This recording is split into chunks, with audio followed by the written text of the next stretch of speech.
Halo Sobat Jonas, gimana? Tidur masih sendirian? Atish.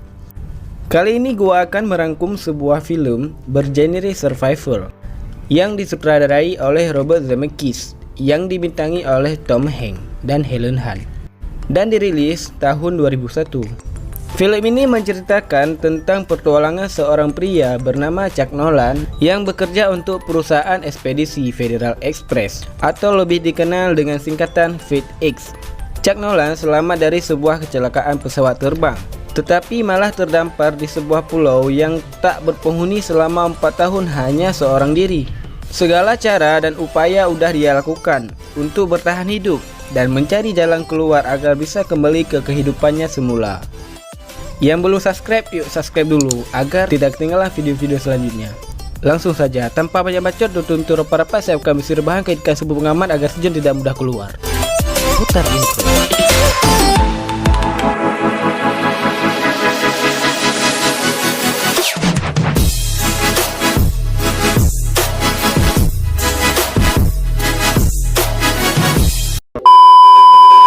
Film diawali ketika Chuck Nolan berkunjung ke kota Moskow, Rusia. Chuck menekankan bahwa hal yang paling penting dalam perusahaan ekspedisi adalah kecepatan dan ketepatan waktu.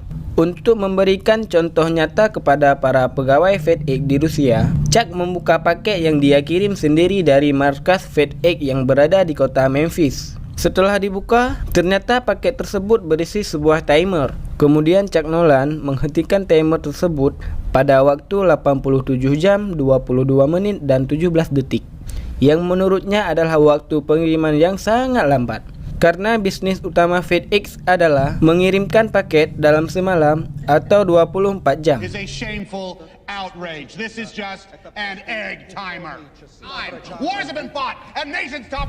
Esok harinya, Chuck kembali ke Amerika Serikat untuk acara makan malam Natal bersama keluarga dan kekasih tercintanya, Kelly. Namun di tengah acara makan malam yang harmonis, dia mendapatkan pesan lewat pager bahwa ia harus pergi ke Malaysia untuk urusan pekerjaan. Kemudian Chuck pamit ke Kelly dan berjanji akan kembali pada malam tahun baru.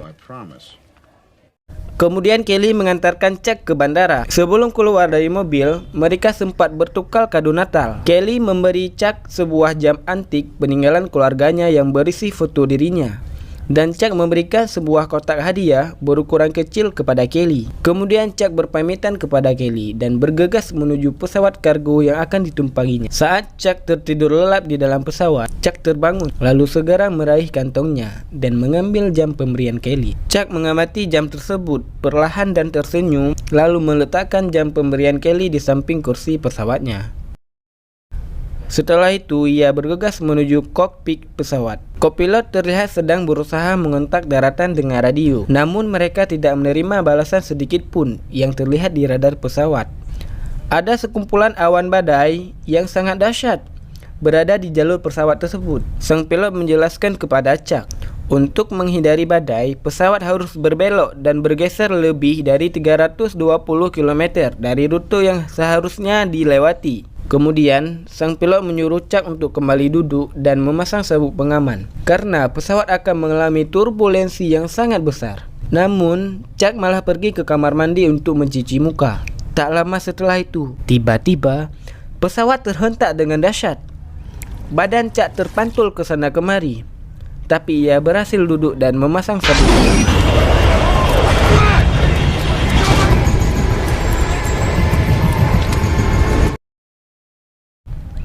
Kawan Chuck juga seorang kopilot. Ia berkata kepadanya bahwa kemungkinan pilot akan mendaratkan pesawat tersebut di atas air. Kemudian kopilot memberi Chuck perahu karet, dan Chuck yang sangat ketakutan memeluk erat-erat perahu karet tersebut. Tak lama setelah itu, suasana menjadi mencekam. Pesawat mengalami turbulensi yang sangat kuat, sehingga pesawat bergetar hebat, sedangkan pilot berusaha sekuat tenaga untuk mengendalikan pesawat tersebut. Tak lama kemudian, pesawat yang ditumpangi Chuck kehilangan tenaga dan menghantam laut, lalu terbakar dan tenggelam.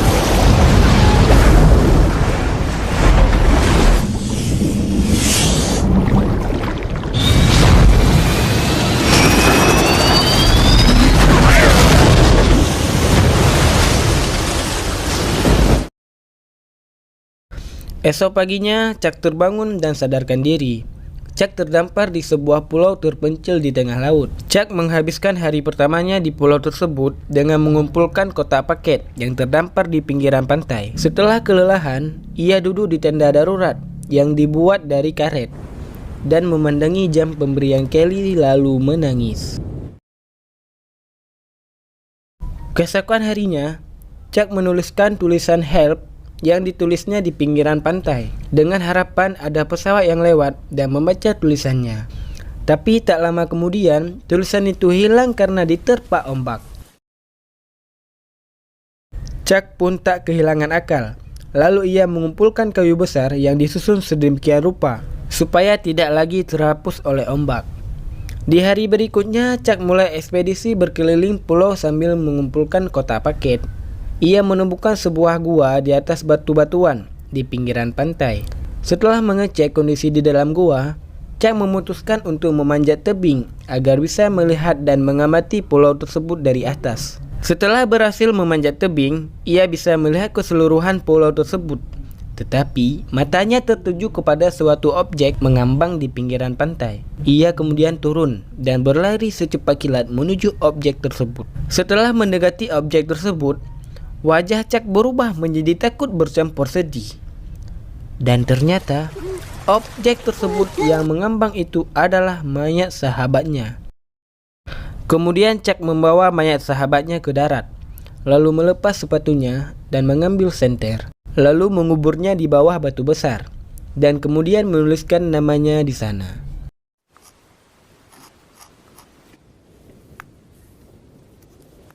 Keesokan harinya, ia bertekad untuk pergi dari pulau terpencil tersebut dengan cara mendayung perahu karet. Tapi sayangnya, ombak dan badai terus-terusan menghantam perahu karet milik Chuck.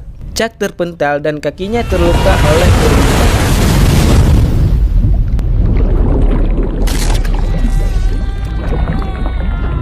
Dengan sisa tenaga yang ada, Chuck mengurungkan niatnya untuk melarikan diri dan memilih untuk berteduh dan beristirahat di dalam gua yang ditemukan beberapa hari yang lalu. Di hari berikutnya, ia memutuskan untuk membuka kotak paket yang selama ini ia kumpulkan. Isi kotak paket tersebut bermacam-macam, mulai dari sepatu ice skating hingga bola voli. Insting primitif Chuck bertahan hidup mulai tumbuh dalam dirinya. Chuck berusaha untuk menyalakan api dengan kayu selama seharian, tetapi tak berhasil. Yang ada malah tangannya terluka. Setelah mencuci tangan dan emosinya mulai mereda, Chuck berniat kembali dan menyalakan api. Namun tiba-tiba fokusnya tertuju pada bola voli dan perlahan-lahan menggambar mata, hidung, dan mulut, lalu meletakkan di sampingnya.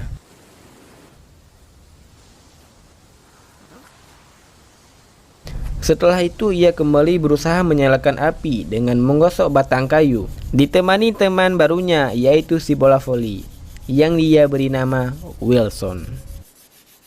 Akhirnya ia berhasil menyalakan api pertamanya setelah berhari-hari terdampar di pulau tersebut. Chuck merayakan dengan membuat api unggun yang sangat besar dan memanggang kepiting dari hasil berburu. Sambil berpesta, ia curhat kepada bola voli. Chuck menjelaskan kepada Wilson bahwa dirinya tidak mungkin diselamatkan, mengingat sebelum pesawat jatuh, pilot sempat membelokkan pesawat 320 km dari rute yang seharusnya ia lewati.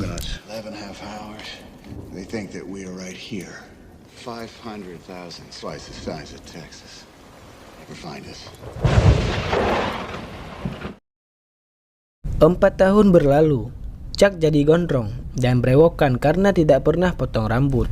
Suatu hari Chuck menemukan sebuah objek yang hanyut terdampar di pinggiran pantai. Ternyata objek tersebut adalah bagian tembok toilet portable yang sudah terpotong separuh. Ia kemudian mendirikan tembok tersebut. Kemudian angin berhembus. Chuck akhirnya mendapatkan ide gila. Chuck berencana untuk menggunakan bagian toilet yang ditemukan sebagai layar untuk rakit buatannya yang akan mengeluarkan dia dari pulau terpencil tersebut. Akhirnya ia menebang pohon dan berhasil membuat rakit kayu. Dengan tekad dan keyakinan, Ia akhirnya mengarungi lautan ganas dengan rakit kayu sederhana dengan layar yang dibuatnya dari bagian toilet. Chuck berhasil melewati ombak yang sangat tinggi. Ia pun menuju laut lepas untuk memulai petualangan barunya.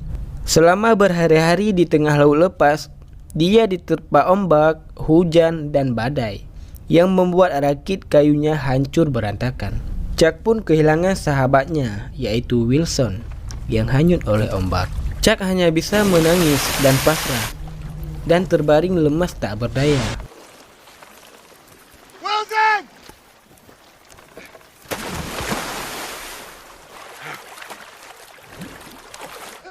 Namun keesokan harinya, keberuntungan Chuck berubah drastis setelah hanyut berhari-hari tanpa arah. Tiba-tiba datanglah sebuah kapal barang yang sangat besar melintas di sampingnya. Kapal tersebut kemudian menyalakan alarm, lalu membangun Chuck dari tidurnya. Datangnya kapal tersebut mengakhiri penderitaan Chuck selama 4 tahun. Selepas kembali ke peradaban, kawan-kawan Chuck berkumpul dan berpesta untuk merayakan kepulangannya. Chuck langsung menuju ke meja makan dan melihat makanan yang sangat melimpah. Ia serasa tak percaya dengan apa yang dilihatnya. Kemudian ia mengambil kepiting dan korek api yang mengingatkan dia di saat terdampar di pulau tersebut. Di malam harinya ia memutuskan untuk menemui kekasihnya yang sudah 4 tahun terpisah, yaitu Kelly.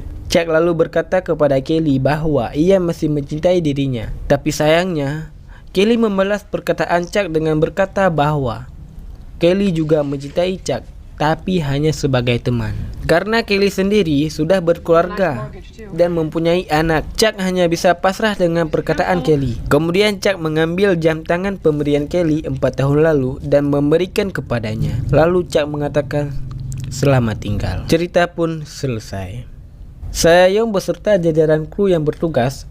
Sampai jumpa di video selanjutnya. Bye.